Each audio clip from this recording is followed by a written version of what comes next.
রাখি তোমার কাছে দেখার কাজলে আশা করি বন্ধু আছো কুশলে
মনোহর সরকার বলেছে রাজেন সরকারকে রাজেন তাই কি তুই তো ভালো কবিরা তাই একদিকে মানুষ হাসাবি আর একদিকে মানুষ কান্দাবি পারবি সে গান পারবো না এখন এই রাজেন সরকার গান গাচ্ছে এখন মানুষ এই দিক থেকে গান গাচ্ছে কানতেছে খুব আর এই দিকে মানুষ হাসতেছে আর মানুষ ভাবতেছে ব্যাপারটা এইদিকে ফিরিয়ে আমরা কান্দি আর ওইদিকে ওরা হাসে কেন এখন রাজেন সরকার ঘরে যাইয়ে ধুতি করার আগে পাতা রাখিয়ে চুল মারিয়ে কালি দিয়ে বড় দুধে চোখ বানাই তুলছে এই দিক ফিরে যখন গান গায় এদিকে ধুতি উঁচু করে ওই দিকের মানুষের কাছে পাতায় দুধে চোখ আর দুধে কালির ফোটা আর এই দিকে মানুষ হা হা হা হা করে একে বলে আর এই দিকের কয়জনে কাঁদে কবি জ্ঞান হচ্ছে তাই একদিন হাসাতে হবে একদিন কাঁদাতে হবে আধ্যাত্মমূলক চেতনামূলক কথা বলতে হবে এটাই কবির ধর্ম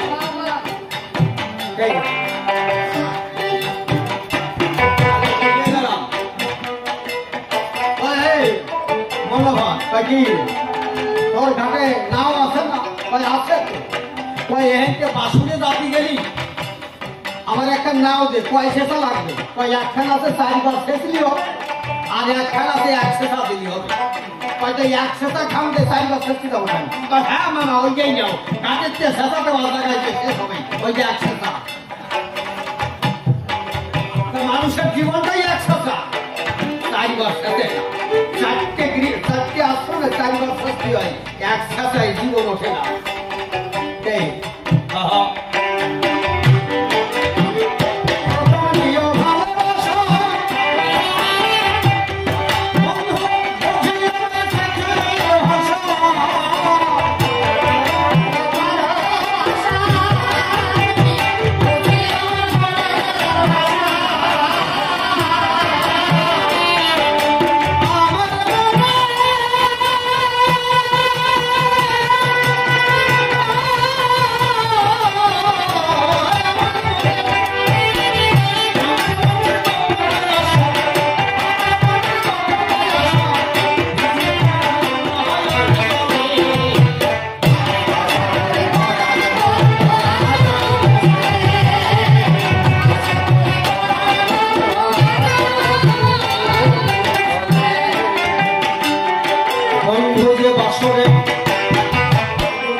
গৃহাশ্রমে থেকে যাতনা পেয়ে ব্যথার কাজলে হৃদয়ের পরে চিঠি লেখে আমার প্রাণ বন্ধু। এ বন্ধু, সেই যে কবে কোন শুভলগ্নে আমি এসেছিলাম আর তোমার দেখা পাইনি। আমার পিতা, আমি এই পৃথিবীতে তখন ছিলাম না, আমি আলাদা পৃথিবীতে ছিলাম। আলাদা পৃথিবীতে কোথায়? আমার পিতার মস্তকে। পিতার মস্তকে আমি চন্দ্র আবেশে ঘুরে বেড়াতাম। একদিন আমার পিতার পাশে আমার মা সোহাগে এসে আমার পিতাকে ভালোবেসেছিল। আমার পিতা সেদিন আমার মাকে আলিঙ্গন দিয়েছিল। আলিঙ্গন দিলে সেদিন আমি ঘর ছাড়া হয়েছিলাম।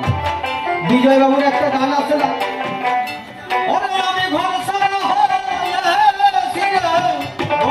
বন্ধু তোর গোপন ভুবনে, ওরে আমি ঘর ছাড়া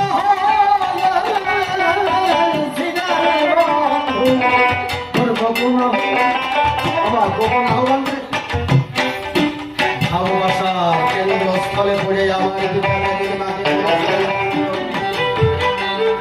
আমার পিতার মস্তক হতে সেদিনই আমি গোপনে অভিসারে ঘরে মায়ের গর্ভে ছিলাম তো কিছুদিন।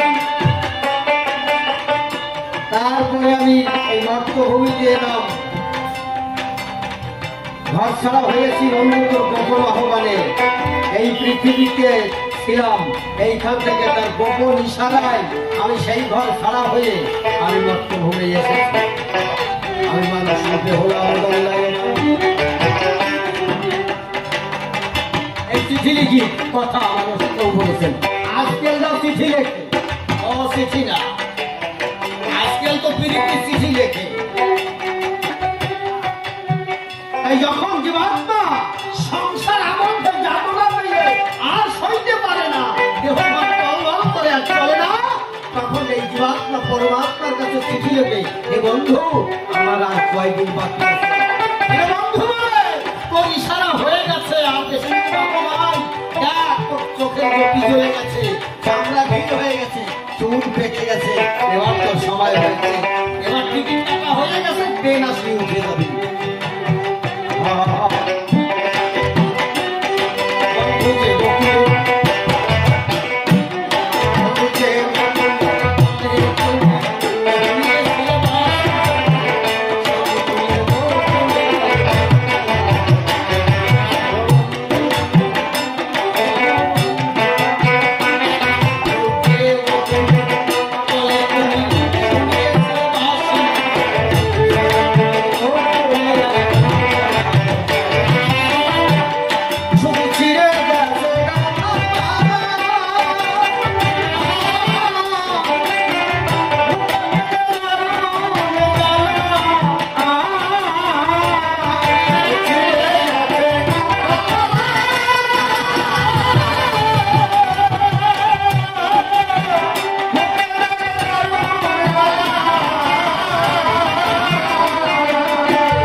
এই আসরে অনেক মানুষ ছিল,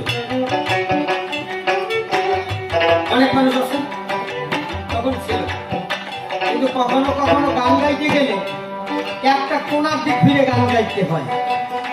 কেন বলেন তো? ওই কোনায় ম্যাগনেট বসানো থাকে। আপনাদের মনোবিজ্ঞান সম্পর্কে ধারণা আছে, দেহ বিজ্ঞান সম্পর্কে ধারণা আছে। একটা মানুষ কেমন,